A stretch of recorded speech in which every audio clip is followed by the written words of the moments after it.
आप देख रहे हैं अवामी लहर न्यूज़ और मैं हूं शाहनवाज। आज की खास मुलाकात में हमारे साथ मौजूद है समीर इब्राहिम चौधरी जी। जिस तरह से आप जानते हैं कल फ्राइडे था और फ्राइडे के दिन जो है जेकेएस के जो एग्ज़ाम्स हुए थे उनका रिज़ल्ट जो है फ्राइडे के दिन आया था और इन्होंने 106 नंबर का जो है रैंक हासिल किया है। सर सबसे पहले आपको हमारे चैनल की तरफ से बहुत-बहुत मुबारक। Thank you sir, thank you so much. Sir क्या कहना चाहेंगे किस तरह की खुशी जो है आज आप में है और आपने जो जेकेएस का एग्ज़ाम है क्वालिफ़ाई किया। बहुत विभिन्न जगहों से जो है बच्चों ने जो है केएस का एग्ज़ाम जो है क्वालिफ़ाई किया और आपको किस तरह की खुशी जो है अभी है? सर खुशी शायद आई थिंक क्लाउड 9 है। क्लाउड जी, 9 और क्लाउड 11 आप जो भी बोल लीजिए, काफ़ी खुशी है। मेरी फैमिली को काफ़ी प्राउड मोमेंट है। तो आई जी, थिंक बहुत अच्छा एक मंज़र है। जी। आपने देखा होगा बहुत सारे बच्चों ने जो है इसमें आपके साथ जो है एग्ज़ाम्स दिए होंगे, इंटरव्यूज़ दिए होंगे। तो जो लोग रह गए हैं उन लोगों के लिए क्या कहना चाहेंगे? हाँ, एग्ज़ैक्टली मेरा ये बड़ा अच्छा आपने सवाल पूछा है। मैं उन बच्चों के लिए कहना चाहता हूँ कि जिन बच्चों मतलब शायद कुछ नंबरों से रह गए हैं। जी, मुझे ऐसा लगता है कि पहले तो आप मेंस क्लियर करके आप इंटरव्यू तक पहुँचे, आपके लिए वही एक बहुत बड़ी अचीवमेंट है। क्योंकि डेफ़िनिटली इट इज़ हम सब जानते हैं कि सिलेक्शन तो किसी कुछ कुछ चंद कैंडिडेट्स की होनी है, फाइनल सिलेक्शन। बिल्कुल। बट आई थिंक जिन बच्चों ने भी वहाँ अपना जो मेंस क्लियर किया है, मैं उन सब के लिए I really appreciate that because उनमें वो काबिलियत थी, वो वहाँ पहुँचे हैं। तो डेफ़िनेटली मैं ये कहूँगा कि अभी फिर से जेकेपीएससी और मोर पोस्टें नोटिफ़ाई करने वाली हैं, तो उन चीज़ों के ऊपर फ़ोकस रखें, अपनी अपनी जो तैयारी है उसको बिल्कुल स्मूथली जाने दें जैसे चल रहा है। जी, क्योंकि अप्स एंड डाउन्स मैंने हमेशा बोला है कि it is a part of this journey. आप सोचेंगे कि आपने हर शॉट आपकी 6 जाए, बाउंड्री जाए, डज़न्ट लुक गुड। मतलब मुझे ऐसा लगता है वो इट डज़न्ट वर्क। कभी-कभी आपके 6 भी चलते हैं, कभी 4 भी होता है, कभी सिंगल्स भी लेने होते हैं। तो आई थिंक उन बच्चों के लिए मेरा एक ही मैसेज है, अपनी परफ़ॉर्मेंस जैसे चल रही है स्मूथली उसको और एनहांस कीजिए। जब आपका किस्मत में और जब ऊपर वाले ने आपका लिखा है वो होके रहेगा। इट बिल्कुल। आपका पैशन और आपका परसिवरेंस मैटर करेगा। बिल्कुल। हम बात करेंगे आपकी जर्नी की, किस तरह की जर्नी रही और कहाँ-कहाँ से आपने जो है कोचिंग्स वगैरह ली?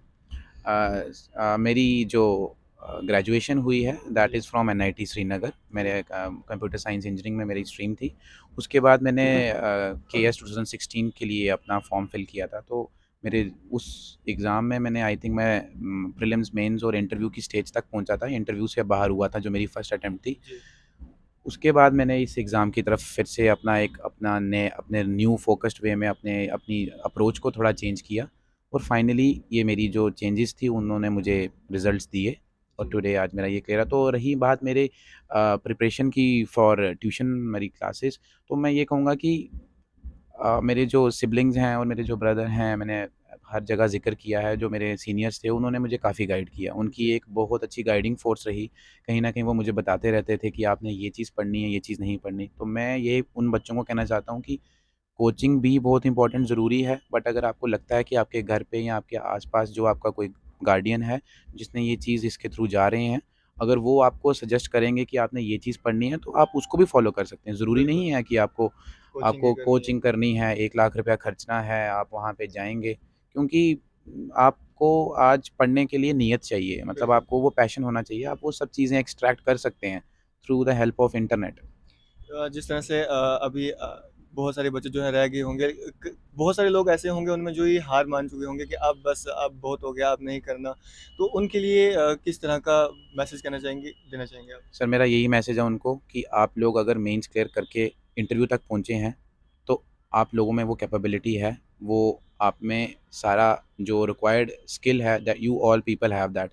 तो उन चीज़ों को आप मद्देनज़र रखते हुए मैं ये कहूँगा कि अभी फिर से नई पोस्टें आने वाली हैं, आगे आता ही रहेगा, ये सिलसिला चलता रहेगा। बस आपका जो मैटर करेगा वो यही मैटर करेगा कि आप अपनी उस दौड़ की तरफ कितने कॉन्सन्ट्रेटेड थे। कॉन्संट्रेट बिल्कुल। अब बात करेंगे हम आप आपके रिलेटिव्स की और आपकी फैमिली की किस तरह की खुशी उनमें है और किस-किस तरह के मतलब कहाँ-कहाँ से मुबारकबादें आ रही हैं आपको? सर मुबारकबाद, जहाँ-जहाँ हमारी फैमिली, जहाँ-जहाँ हमारे नोन वन्स हैं, सब ने मुझे कॉल किया है, सब जी, ने अपनी तरफ से हर चीज़ें खुशी ज़ाहिर की है। कुछ लोग अभी आ नहीं सक रहे हैं बिकॉज़ अभी कल ही रिज़ल्ट निकला है, कुछ मंडे को आएँगे, कुछ ट्यूसडे को, तो इस तरीके से ये सिलसिला चलता रहेगा। तो मैं ये कहूँगा it is a proud moment for my family. उनके लिए वो बहुत खुश हैं, कहीं न कहीं, तो दैट्स इट। जिस तरह से आपने कहा आपने सेकंड अटेम्प्ट में जो है अपना ये क्वालिफ़ाई किया, जिस टाइम आपने पहले ही ये एग्ज़ाम दिया था उस टाइम आपको कहीं मायूसी सी छाई थी कि भाई इस बारी मैं नहीं कर पाया, क्या आगे क्या होगा? यस सर, डेफ़िनेटली मैंने आपको बताया कि 2016 में जब मैंने वो एग्ज़ाम फ़िल किया तो 2019 में उसका फाइनल रिज़ल्ट आया और मुझे इंटरव्यू के बाद पता चलता है कि वो जो मेरा एक वो था पॉइंट, वो बड़ा ब्रेकिंग पॉइंट था। जी। तो आई थिंक मुझे 5-10 डेज़ लगे थे अपने आप को वापस गियर अप करने में। तो मैं ये कहना चाहता हूँ कि एक छोटा-सा वाक़या है जो भी मुझे देख रहा है, मैं यही कहूँगा कि थर्ड स्टेज से आउट होना और फिर वापस आप ज़ीरो पे आ जाते हैं, तो ये चलता रहता है। अब आप इस चीज़ का बहुत ज़्यादा आप अपना दिल पे लेके बैठ जाएँ और आप अपनी स्ट्रीम बदल दें, जी, तो फिर इट शोज़ कि आपका जो आपका जज़्बा था किसी हद तक इस चीज़ को एक्वायर करने का, वो कहीं न कहीं इतना नहीं था। जी, और मेरे को ऐसा लगता है कि जो आप जिस पोस्ट के लिए, जिस एडमिनिस्ट्रेटिव सर्विसेज़ के लिए जो ऑप्ट कर रहे हैं, वो ये चीज़ डिमांड भी नहीं करती है। आपको कल को एडमिनिस्ट्रेशन में कितनी चीज़ों से डील करना है। कहीं पे आपको फेलियर्स मिलेंगे, कहीं पे आपको सक्सेस मिलेगी। जहाँ आपको फेलियर्स मिलेंगे, अगर आप टोटल ब्रेकडाउन हो जाएगा आपका, तो you won't be able to perform much better. तो I think you should have that right mindset and you should go with a very clear mind कि यार मैंने ये चीज़ अचीव करनी है तो करनी है। That's it. आप किस कैटेगरी की एडमिनिस्ट्रेटिव सर्विस जो है जॉइन करने जा रहे हैं आगे? अ, सर जैसे जिस तरीके के मेरे मार्क्स हैं, आई थिंक मेरे को एडमिनिस्ट्रेटिव सर्विसेज भी मिल सकती है जी, इंशाल्लाह, एंड पुलिस सर्विसेज भी मिल सकती है। तो मैंने अपनी प्रेफ़रेंस पुलिस सर्विसेज की तरफ थोड़ा रखा जी। है। पुलिस सर्विसेज़ की तरफ दी है। जी। किस-किस तरह की कमियाँ हैं जो आप देख रहे हैं, आप पुलिस सर्विसेज़ में जाके उनको ख़त्म करना चाह रहे हैं? सर कोई भी आप डिपार्टमेंट उठाएँगे, कहीं न कहीं कुछ न कुछ लूप होल्स तो रहते ही हैं, कुछ बिल्कुल। न कुछ चीज़ें तो रहती हैं, कोई भी चीज़ परफ़ेक्ट नहीं है। तो मेरा यही मानना है कि जो आम जनता में एक जो पुलिस डिपार्टमेंट के रिलेटेड एक वो माइंडसेट बना है कि मतलब एक अच्छा माइंडसेट नहीं बना है कि शायद हमारा काम नहीं होगा, हमें वो सर्विसेज़ नहीं मिलेगी। तो मेरा ये मानना है कि जो एक बेसिक लेवल, जैसे हमारा जो फॉर एग्ज़ाम्पल स्टेशन हाउस हैं, इन जगहों पे जो बेसिक चीज़ें हैं, जो एक नॉर्मल सिटीज़न जाता है, जैसे एफआईआर फाइल करने, कुछ अपनी जी, नॉर्मल सर्विसेज़, ये चीज़ें उनको बड़े ईज़िली एक्सेस हो जाएँ। मतलब उनको कोई परेशानी का मोड़ ना लेना पड़े। ये मेरा एक रहेगा कि एक छोटा-छोटा, मैं एक खाली सर्विसेज़ में आके कोई मेजर चेंज नहीं ला सकता हूँ, जी। ऑब्वियस सी बात है, बिकॉज़ राइट नाउ मैं ये कहूँगा कि बहुत चेंज लाऊँ, ऐसा नहीं है।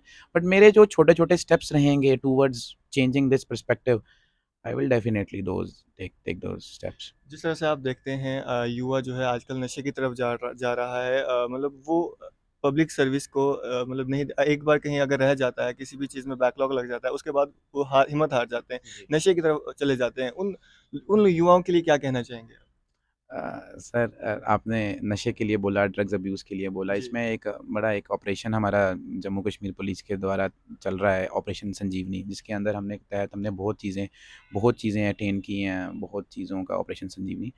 मैं ये कहूँगा कि इन चीज़ों को आपने डग डग इन करना है, प्रॉपर वे में चेकआउट करना है, स्क्रूटनाइज़ करना है, कहाँ से ये चीज़ें हो रही हैं, आ क्या रही हैं। चीज़ हो रही है। इन चीज़ों बिल्कुल, में कहीं न कहीं कुछ भी जिन चीज़ों पे भी हैं, ये इन चीज़ों को स्क्रूटनाइज़ करना है, कहीं क्या ऐसी कमी रह रही है हमारी कि जहाँ से ये चीज़ें आ रही हैं। तो इन बिल्कुल। चीज़ों को प्रॉपर्ली आपको स्क्रूटनाइज़ करना है और जी, इनफैक्ट जो हमारी फ़ोर्सेज़ हैं, उनको भी मतलब एंटेल करना है इस नॉलेज के थ्रू कि भई आप इन चीज़ों के बारे में जानें, क्योंकि आम तौर पे कुछ पुलिस पर्सोनल जो हैं उनको नहीं पता है इन चीज़ों का कि यार ये भी चीज़ है कुछ। उनको भी आपने एजुकेट करना है इस चीज़ के बारे में कि इनके क्या साइड इफ़ेक्ट्स हैं। बिल्कुल।